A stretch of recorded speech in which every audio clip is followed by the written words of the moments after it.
Bye నమస్తే. వాలేకుం సలాం. ఏంది పరిస్థితి, ఏంది వికలాంగులకి ఏమన్నా న్యాయం జరుగుతుందా ప్రభుత్వంలో, కాంగ్రెస్ ప్రభుత్వంలో? ఇంకా కాలేదు సార్. కేసీఆర్ సార్ చేసిందే పింఛన్ వస్తుంది. ఉమ్. ఈయన కొత్తగా 6,000 ఇస్తామని చెప్పారు కదా, వస్తుందా? రాలే ఇంకా. ఆ, దాని గురించి ఏమైనా మాట్లాడుతున్నారా? అసలు అసెంబ్లీలో ఏమైనా మాట్లాడుతున్నారా? ఎక్కడైనా జీవోలు ఏమైనా పాస్ చేస్తున్నారా? ఏం పాస్ చేస్తలేదు. ఉమ్. వికలాంగులకు అసలే చూస్తలేదు. డిమాండ్ ఏంది మరి? ఏం డిమాండ్ చేస్తున్నారు? రేవంత్ రెడ్డి గారికి ఏం పెడతావు? అదే రేవంత్ రెడ్డి గారు కొంచెం ఈ కులాలకి చూస్తే మంచిది. ఉమ్. మన కేసీఆర్ సార్ మంచిగా చేసి పోయిను. ఉమ్. మీరు కూడా సాయం చేయండి మాకు. ఉమ్. ఇంట్లో పెళ్ళాం పిల్లలు ఏమైతే ఈ పైసలు అవును. బయట పోమంటారు. అవును. ఎట్లా తెచ్చి వాళ్ళకు పెట్టాలి? ఉమ్.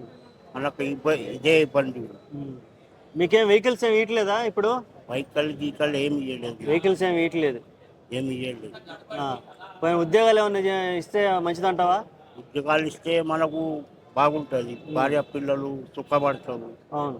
వాళ్ళకి తినడానికి దొరుకుతుంది. 4,000 ఉంటే మనకు బండికే సరిపోదు. అదేలే. ఆ? ఏం చేయాలి మనం? అదే ఆసరా పెట్టుకొని కూర్చుంటాం. ఎప్పుడు పెంచుతారు సార్ అని ఓకే. అదే అడుగు. ఓకే. ఎలా ఉంది పరిపాలన ప్రస్తుతానికి? చూస్తున్నావు కదా, ఏమన్నా ఇచ్చిన హామీలు ఎలా అనిపించినాయి అసలుకి? ఎలా ఉంది పరిపాలన, ఎలా ఉంది? కొంచెం మంది ఏమంటున్నారంటే జనవరిలో పెంచుతాము అని చెప్తుండ్రు. కానీ ఇప్పుడు ఏం చెప్పలేము. ఓకే. Okay, thank you.